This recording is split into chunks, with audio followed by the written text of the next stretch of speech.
I'm Teresa Rhyne, and I wrote a memoir called The Dog Lived and So Will I.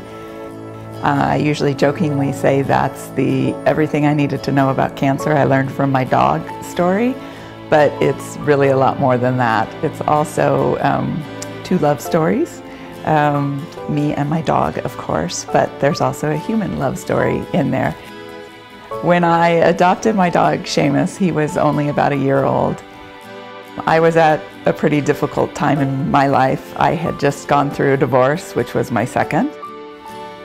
After about a year of creating my new life with Seamus, he was diagnosed with cancer. And they told me that he would live a year with surgery and chemotherapy, that probably he would have about a year. As it turned out, he beat those odds and then some.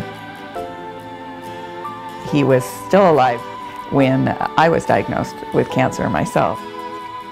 Having Chris by my side every step of the way, we were very, very fortunate.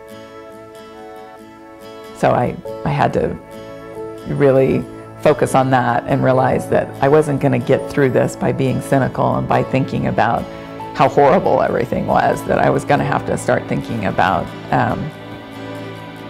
getting through it and the lucky parts that were there, and starting with the fact that, you know, my dog lived.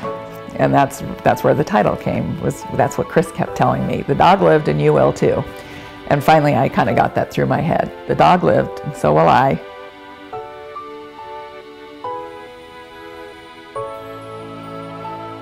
Even though I had a particularly aggressive form of cancer, I knew that there was hope. There's always hope, and no matter what the odds were, they're just odds. Somebody beats them, so you've got to have that kind of hope. And that's where I learned it from, was going through the experience with Seamus.